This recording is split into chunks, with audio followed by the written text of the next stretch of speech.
बड़ा झूठ जो मैं आपके बीच में अब रखने जा रहा हूं, जो बार बार बोला जाता है और आजकल तो पप्पू रोज ही बोलता है झूठ को। क्या झूठ बताया जाता है भाई साहब कि कांग्रेस ने आजादी की लड़ाई लड़ी। बोला जाता है कि नहीं बोला जाता?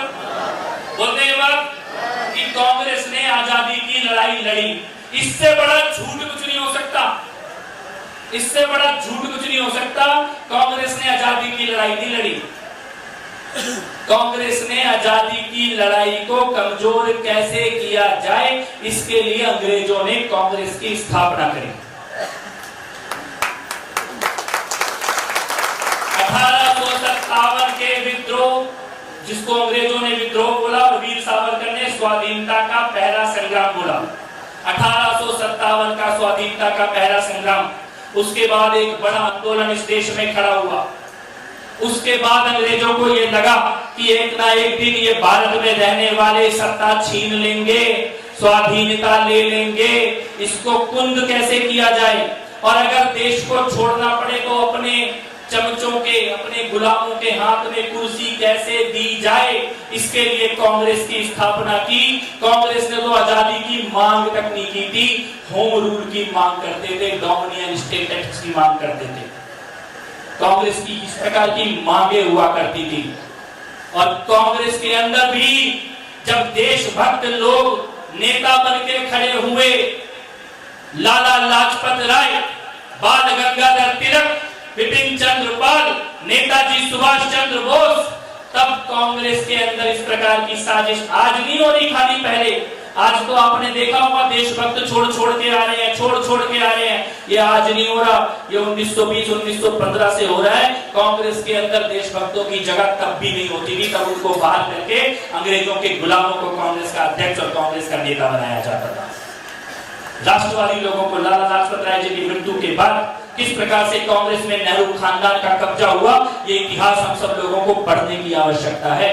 बोले ये नरम दल है और ये गरम दल है। बोला है सबने पढ़ा है?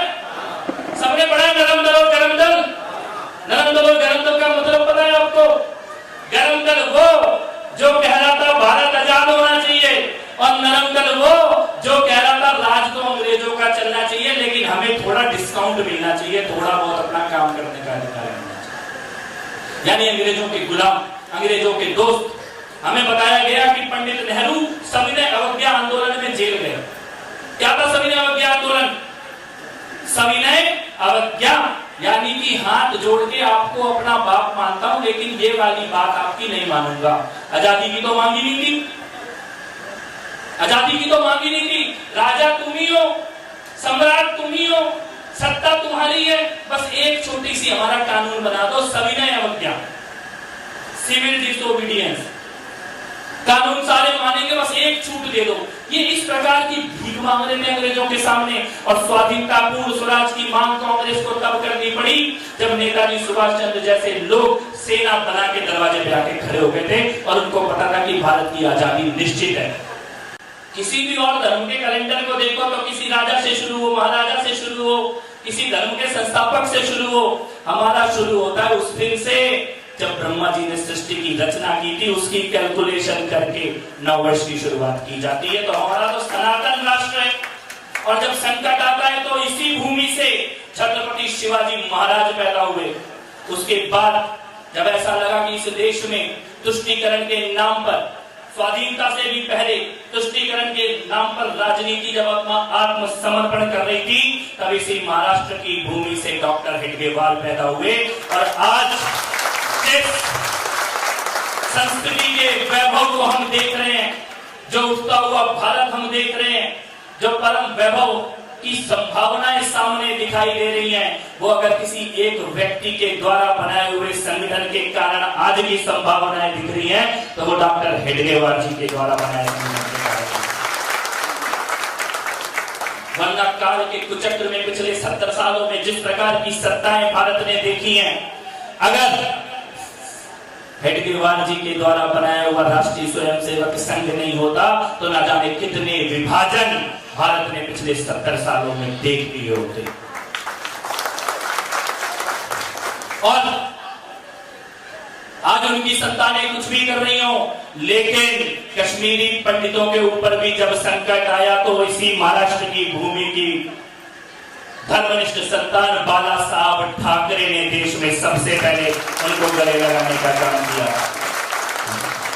महाराष्ट्र ने उनको पहचान दी और महाराष्ट्र ने ही उनकी वाणी में ये शक्ति दी कि खाली महाराष्ट्र नहीं, पूरे देश के शैक्षिक संस्थानों में कश्मीरी पंडितों को जब रिजर्वेशन मिला, शरण मिली, उनकी दर्द की चर्चा देश में होनी शुरू हुई।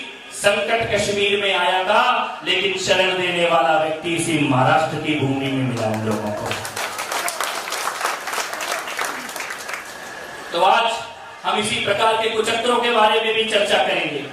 लेकिन अभी जो रामनवमी गई, जो हनुमान जयंती गई देश में, इस बार की रामनवमी और हनुमान जयंती में जिस प्रकार का वातावरण था, मैं चर्चा कर रहा था अपने कुछ साथियों से, यहाँ पवन जी भी हैं, तो मैं पवन भाई से ये कह रहा था कि पवन भाई अभी तक तो रामनवमी की कहीं कहीं एक दिन की छुट्टी होती है, कहीं नहीं भी होती, लेकिन वातावरण ऐसा बन रहा है कि रामनवमी पे कम से कम 3 दिन की छुट्टी देनी पड़ेगी सरकारों को।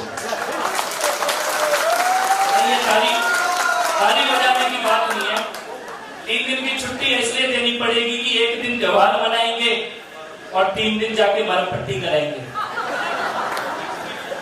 2 दिन मरम पट्टी के इलाज के। और रामनवमी, शायद रामनवमी का इतिहास आने वाले जमाने में ऐसा पढ़ाया जाएगा कि ये एक ऐसा त्योहार था जिसकी तैयारी दोनों धर्म के लोग बड़ी धूमधाम से करते थे। एक पूजा की तैयारी और दूसरा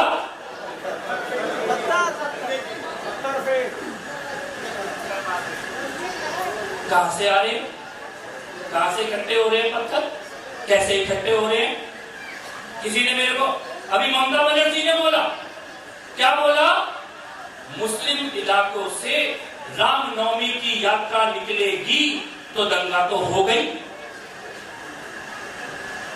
क्या मैं आपके सामने पूछना चाहता हूं, एक सवाल सदन से पूछना चाहता हूं, ये कहना कि बिटिया कैसे कपड़े पहनेगी इसके कारण उसके ऊपर अपराध होगा कि नहीं होगा, और ये कहना कि यात्रा निकलेगी तो दंगा होगा, ये दोनों एक जैसी सोच है कि नहीं है। यानी कि आप पीड़ित को अपराधी बता रहे हो, पीड़ित को अपराधी बता रहे हो, और ये बात कहना कि वहां सामने खड़े होकर लाउड स्पीकर पे भजन क्यों बज रहे थे, इसके कारण उपद्रव हो गया। तो मैं ये कहना चाहता हूं कि साल में एक दिन तुमसे हमारा लाउड स्पीकर बर्दाश्त नहीं हो रहा, हम दिन में 5 बार तुम्हारा लाउड स्पीकर बर्दाश्त करते हैं। भारत ऐसे तो नहीं चल सकता। हम तो विरोध नहीं करते, लेकिन आपको भी विरोध करने का अधिकार नहीं है। और ये कौन सी भाषा है, आदरणीय मनोज जी को मालूम है, 1920 में कराची और लाहौर में जिन्ना ने अक्षरशः एक एक शब्द यही बोला था जो आज ममता बनर्जी बोल रही है। क्या बोला था जिन्ना ने 1920 में, कि कराची और लाहौर के मुस्लिम इलाकों से रामनवमी की यात्रा नहीं निकलनी चाहिए। एक एक शब्द यही था, कुछ भी हेरफेर नहीं था, बोलने वाला था जिन्ना।